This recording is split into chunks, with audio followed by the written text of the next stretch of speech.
Time begins.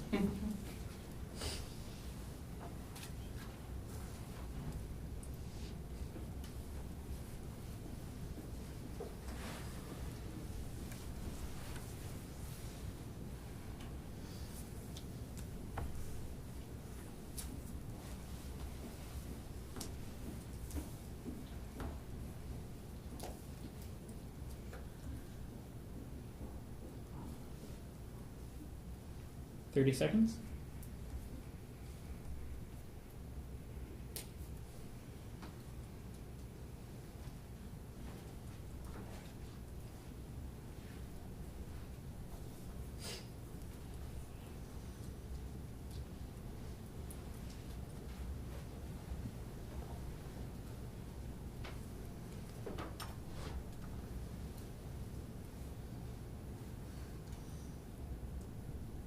One minute.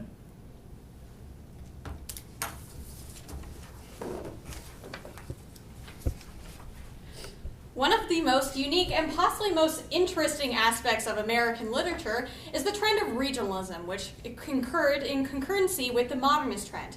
Now, namely, whereas modernism was a revolt from the village, a revolt from the city. That's focused on the benefits of living in different regions across America.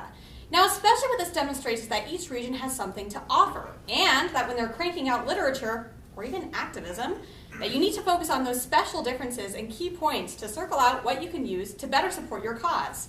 Which reminds us of today's quotation. Support the strong, give courage to the timid, remind the indifferent, and warn the opposed, by Whitney M. Young, Nebraska civil rights activist. What Whitney's trying to say here is that one of the best ways you can do this is by supporting the strong and focusing on the people you think are key to success. However, we can disagree with this statement because overall in the context of things, we can see that more often than not, it's the underdogs and the indifferent, those who are ignored, who often turn out the best. And we can see this through 2 points of analysis. First, by looking at how underdogs are fundamentally trained to win in the long run, even if we don't assume it. And finally, at how underdogs are actually the ultimate victors of history. But first, we need to take a look at why I say you shouldn't focus on the strong. Focus on the weak, the underdogs instead, because they're the ones who are best determined to win in the long run. We can see this first by looking to the troubles in Northern Ireland during the 70s and 80s, and second, to the book David and Goliath and what it has to say on our education system. But first, let's take a look at Northern Ireland. Now, during the 70s and 80s, Northern Ireland, which is part of the United Kingdom, was rift with trouble, namely between Catholics and Protestants, who, after hundreds and hundreds of years of racial conflict, eventually took to the streets, outright killing each other. Now, this all occurred because the British government mistakenly opened fire on a group of Catholic Irish who were trying to ask to join the Republic. Now, what this demonstrated is, even though the English government assumed that these Irish Catholics would be unable to stand up to the British Empire or government as a whole, they're actually able to prolong the struggle even further because they were underdogs.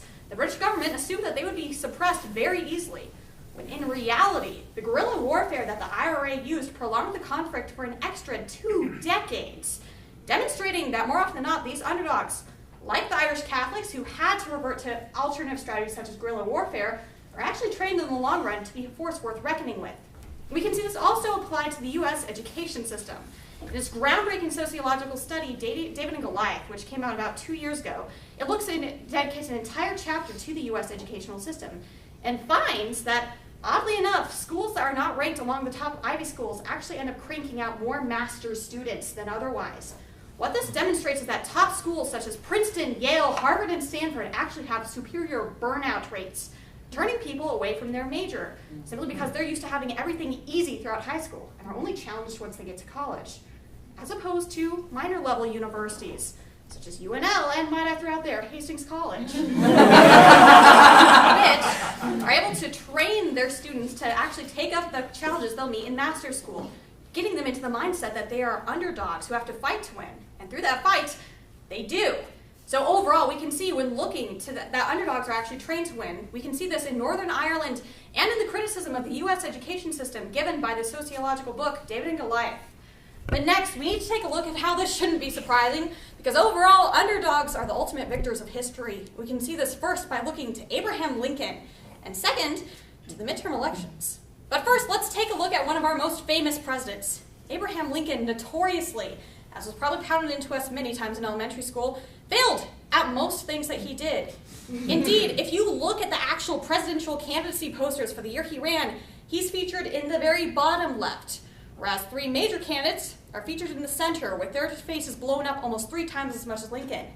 He was the underdog, though it is for this reason that he was able to become such a great dark horse candidate.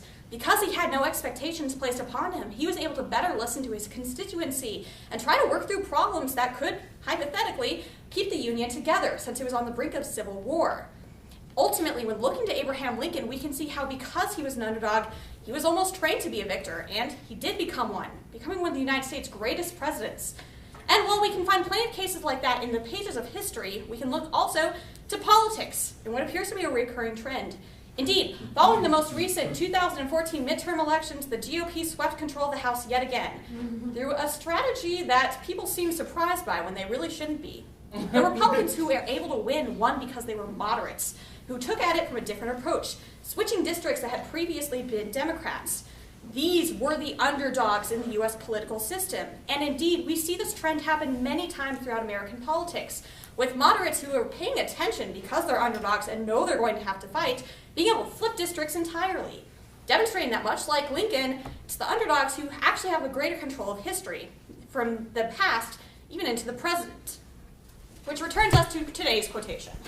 "Support the strong, give courage to the timid, remind the indifferent, and warn the opposed," by Nebraska civil rights activists.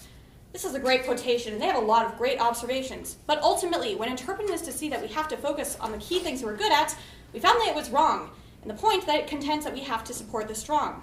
We disagreed with this point, to show that in reality we should be supporting the underdog who want to get things done, simply because they're the ones most trained to win, and because, much like regionalism, they're the ultimate victors.